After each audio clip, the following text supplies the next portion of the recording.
Hello, good morning, my dear friends. Today I am going to start a new topic, that is meteorology and its parameters related to air pollution.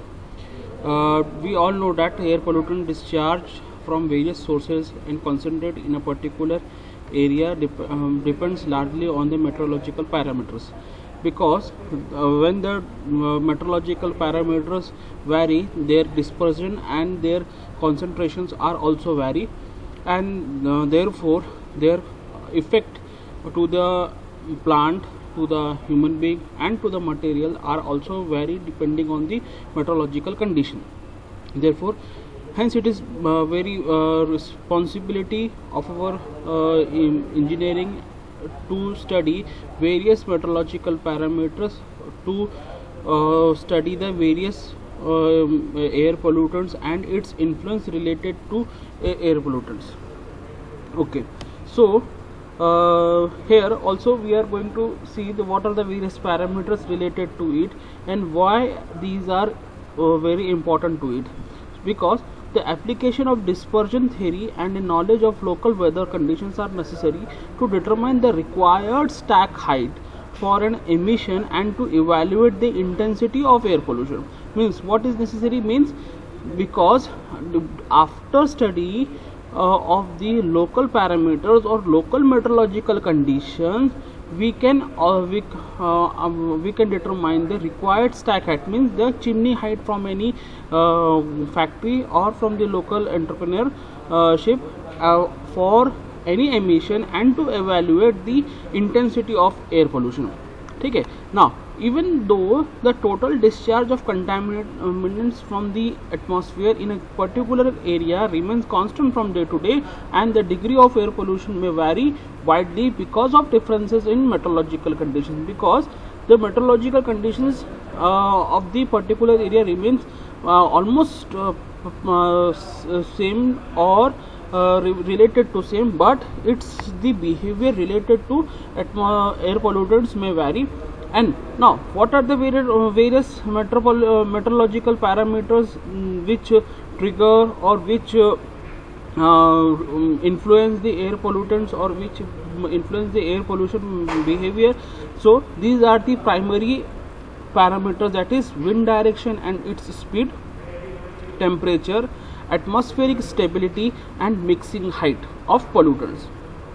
So meteorology, आप ये समझिए, what is meteorology means the environmental conditions related to our atmosphere.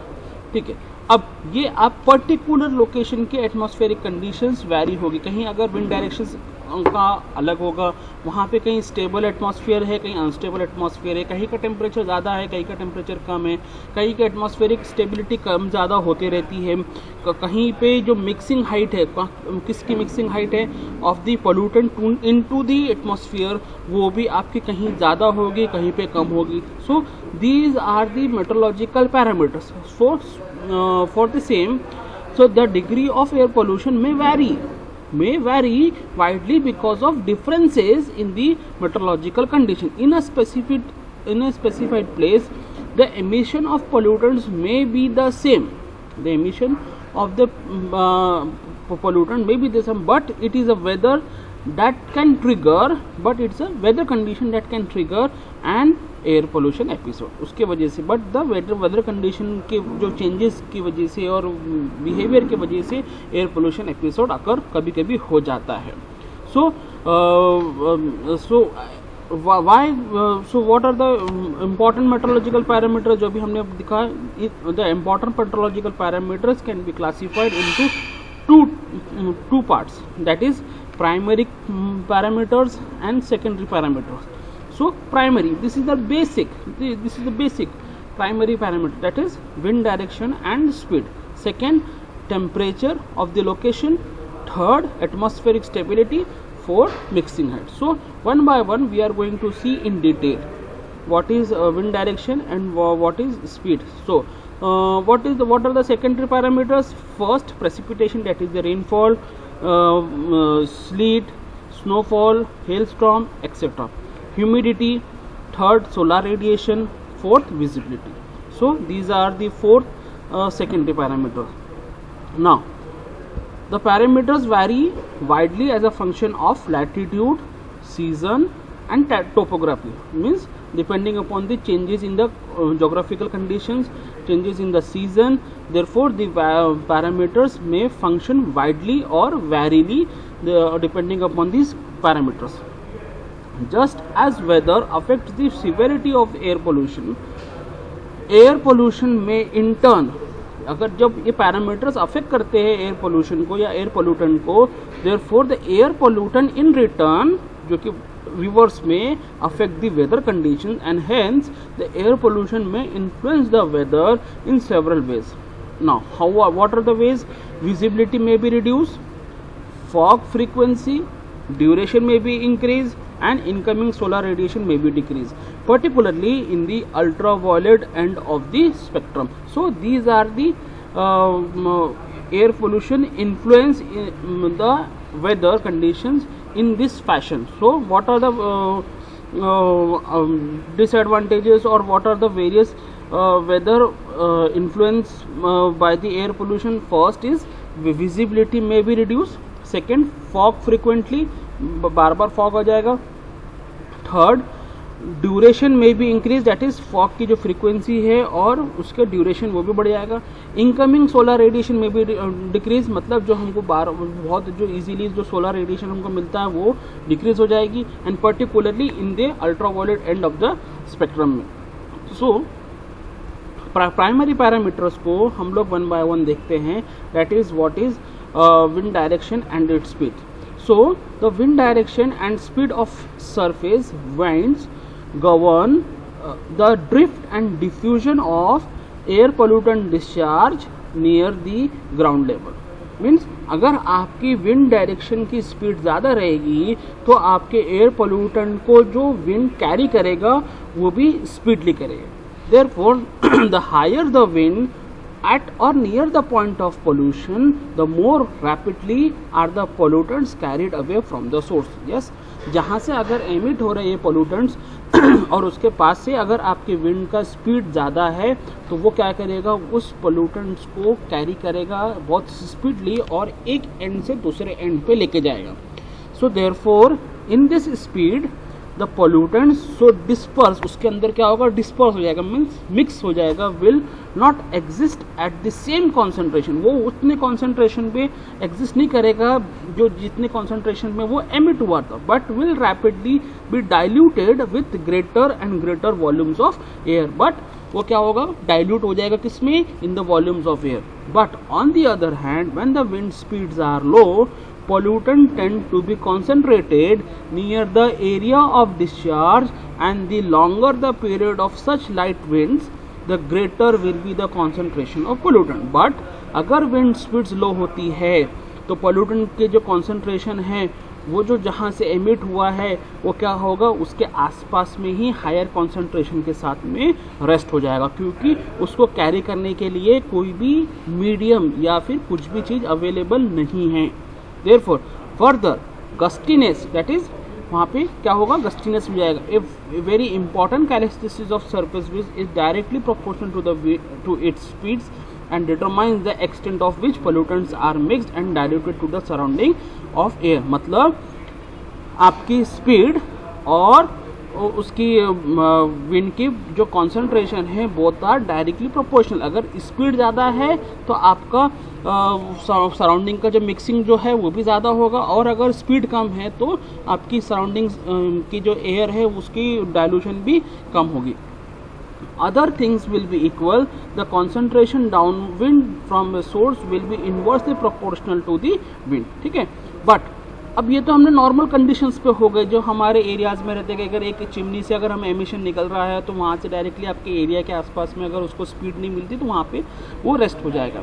But in the rough terrain जहाँ पे आपके mountain areas है, यहाँ hilly areas है, इन conditions में it can not be assume that the wind and direction and speed near the source govern the subsequent motion of the contaminants. But क्योंकि क्या होगा, हिल में डिफ्लेक्ट और the air flow either horizontally, vertically or both the amount of deflection. क्योंकि अगर मान लीजिए कि अगर जो स्पीड डायरेक्शन में मान लीजिए कि अगर नॉर्थ डायरेक्शन पे मूव हो रही है तो अगर वहाँ पे हिल का वहाँ पे कोई पीक है या प्लेटू है तो वो क्या करेगा, उसको टकरा के वो उसका डायरेक्शन को चेंज कर देगा। और अगर मान लीजिए वो चेंज कर देता है और वहाँ पे कोई रेसिडेंशियल एरिया पे चले जाता है तो आपका वो विंड स्पीड उतनी ही स्पीड से रेसिडेंशियल एरिया के पास भी आ सकता है।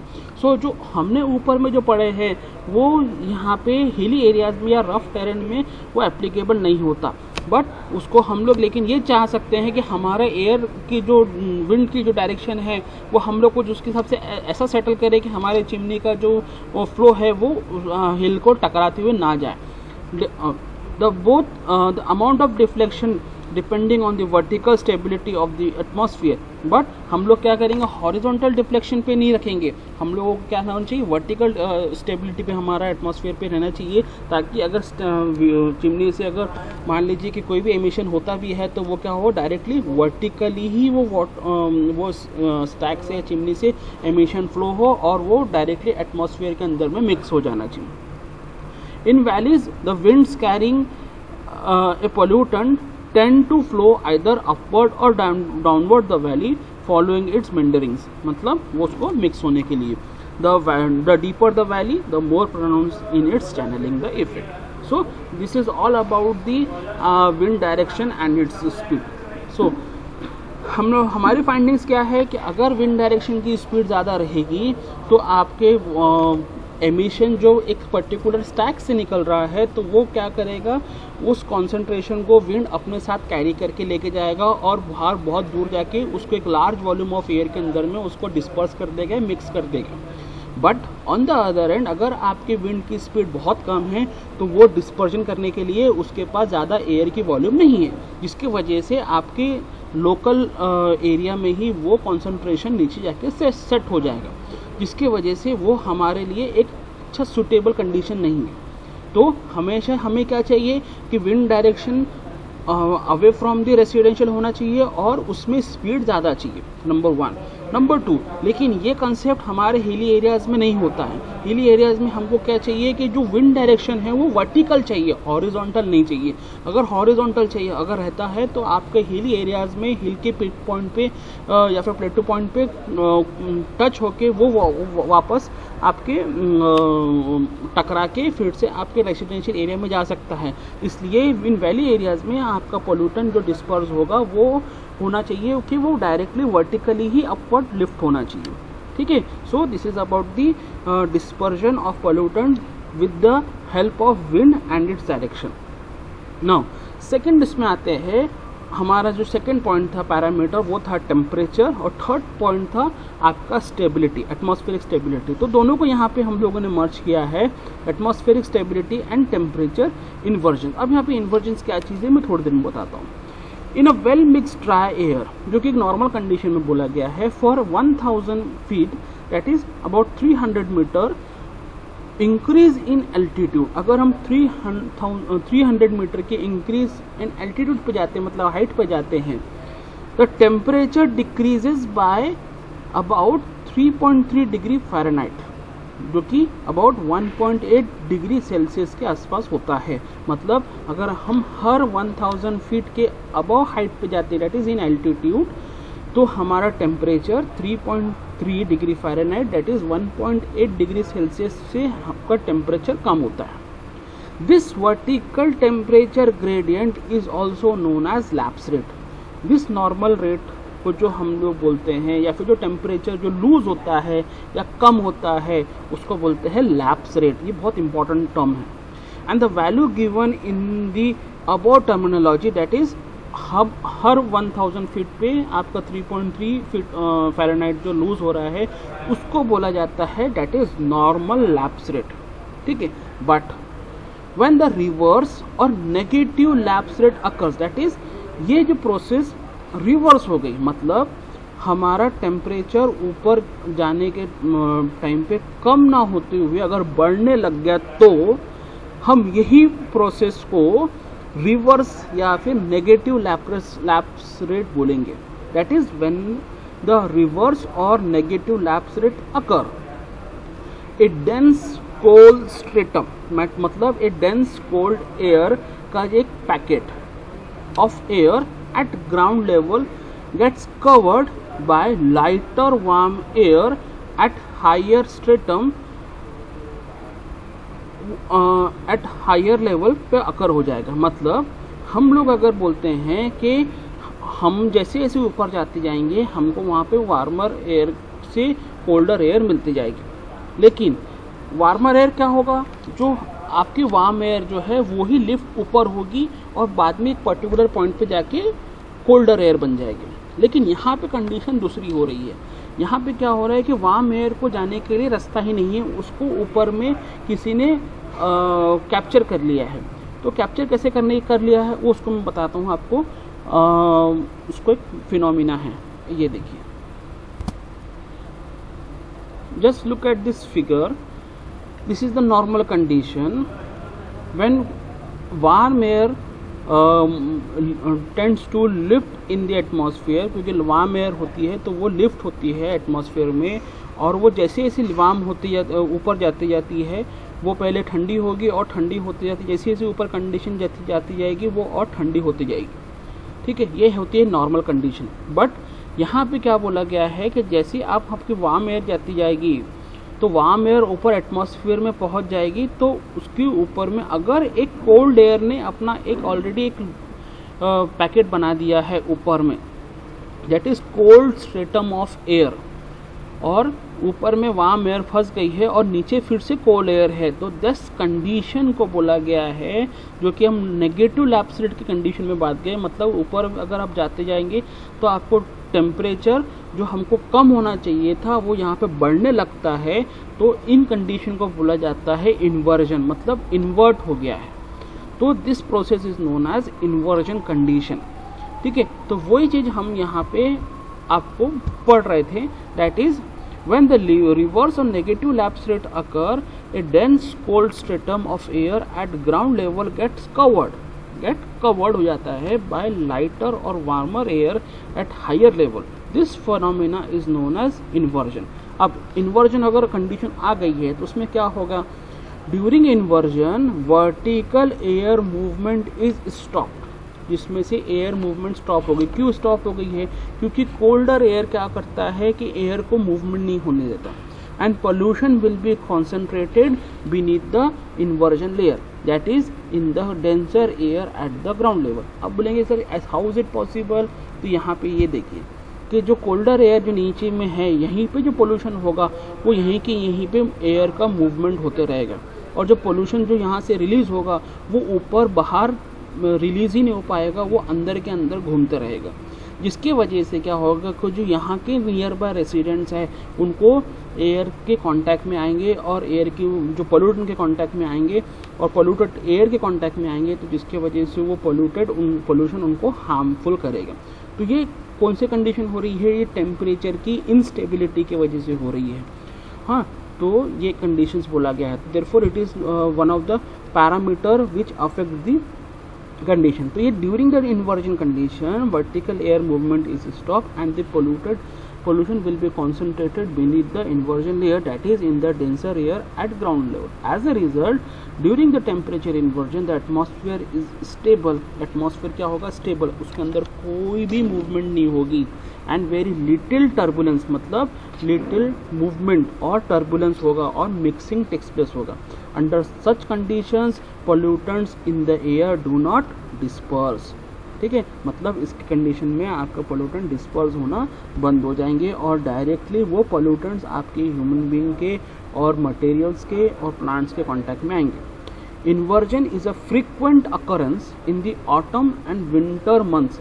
अब हाउ इज़ इट पॉसिबल, अब जहाँ पे देखिए इन्वर्जन ऐसी कंडीशन में होता है जहाँ पे सडन टेम्परेचर ड्रॉप होता है।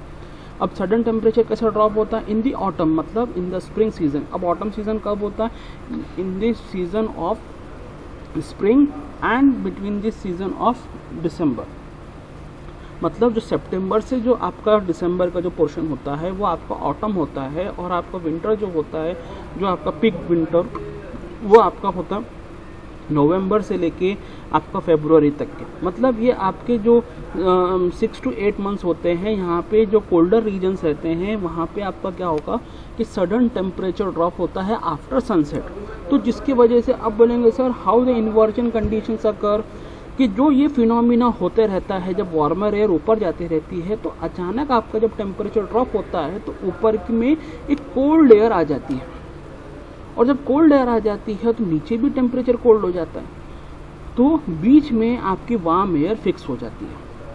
अब वो वार्म एयर क्या करती है, नीचे भी कोल्ड ऊपर भी कोल्ड, तो बीच में वार्म एयर क्या करती है, ट्रैप हो जाती है, तो आपके इन्वर्जन कंडीशंस फॉर्म हो जाती है।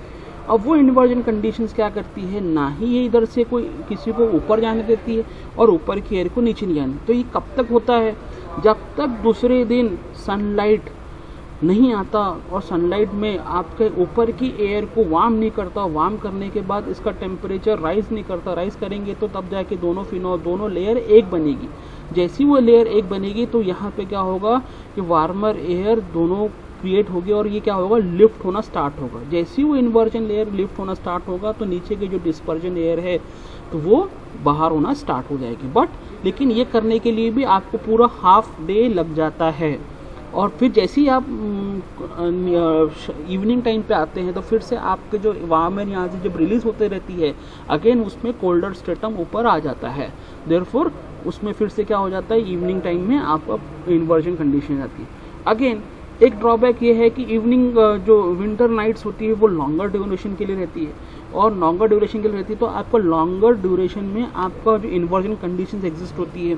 देयरफॉर यहाँ पे मैक्सिमम टाइम आपका जो पोल्यूशन जो है वो डिस्पर्स होते रहता है, तो इसलिए आपको इन्वर्जन कंडीशंस रहती है, specially in the autumn and winter conditions. तो यहाँ पे वो चीज़ बताई गई है।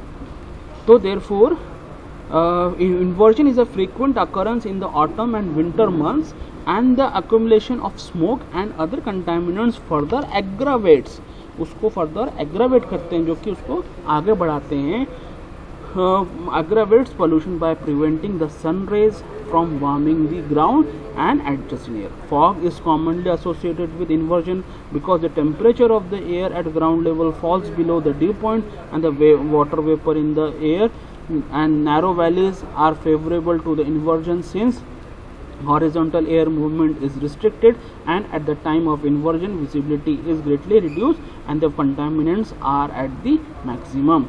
So what are the types of inversion? First, that is radiation inversion. It is usually occurs at night when the earth loses heat by radiation and cools the air in contact with it.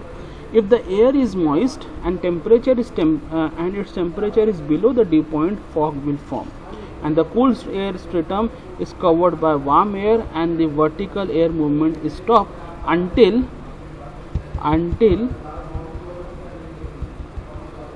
the sun warms the lower air. Next morning, this type of inversion is most common in winter than in summer because of the longer nights. Valley areas, because of the restriction of horizontal air movement by surrounding high ground, may frequently have such inversions. देखिए, जो अभी मैंने आपको बताया कि ये usually night के time पे होता है. It usually occurs at night when the earth loses it heat, जो लूज करती है हीट को bye radiation and cools the air in contact with it. If the air is moist, जो air ठंडी रहती है, and its temperature is below the due point, जब आपके ड्यू गिरना शुरू होती है, द फॉग विल फॉर्म. क्योंकि क्या होता है, फॉग में आपके ड्यू पॉइंट में जो रहता है विजिबिलिटी आपके कम होना शुरू हो जाती है. The cool air stratum is covered by warm. अब वही कूल एयर जो रहता है वार्म एयर के बीच में आ जाता है और वर्टिकल एयर मूवमेंट बंद हो जाती है. कब तक बंद रहती है, तब तक जब आपका दूसरे दिन until the next day sun warms the lower air next morning. This phenomena is more common in the winter than in summer.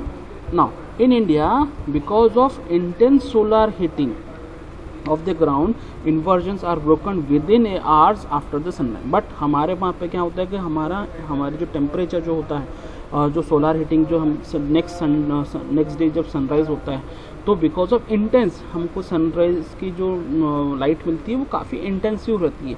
तो because of intense solar heating of the ground, inversions are broken within a few hours of the sunrise. However simultaneous occurrence of fog और mist prolongs the duration of the inversion by cutting out sunlight reaching the ground.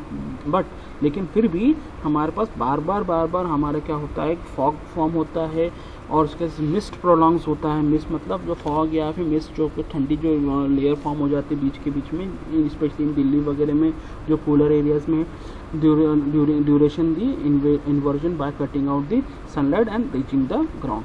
ठीक है ना। तो ये एक आपका radiation inversion हुआ। So now the subsidence inversion क्या बोलता है, by the it occurs at modest altitude, जो काफ़ी हाइट पे होता है, जनरली हमारे एरियाज़ में नहीं होता लेकिन हाइट पे होता है, और उसमें एयर सिंक होती है and often remains from several days. It is caused by sinking of the air. देखिए, in anticyclone area, that is in high pressure area, the air circulating areas descend slowly. जो वहाँ पे air circulating area होता है, वहाँ पे वो area air को धीरे धीरे नीचे स्लो होती है, नीचे नीचे आना शुरू होती है at the rate of 1000 metre पर डे। ये जो आपका सबसिडेंस इन्वर्जन होता है, ये आपके एल्टीट्यूड मतलब काफ़ी हाइट पे होता है। इसके हम लोग इसके फिनोमिना में नहीं आते, बट लेकिन ये फिनोमिना होता है।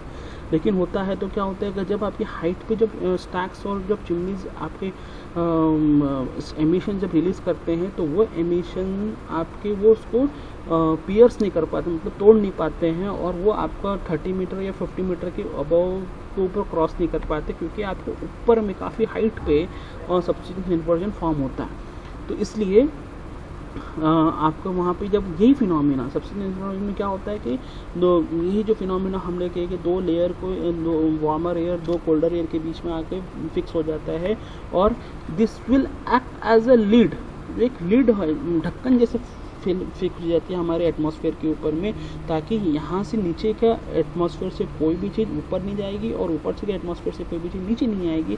Therefore for the upward and therefore it prevents the upward movement of contaminants. The inversion height may vary from the ground surface up to 1600 meter.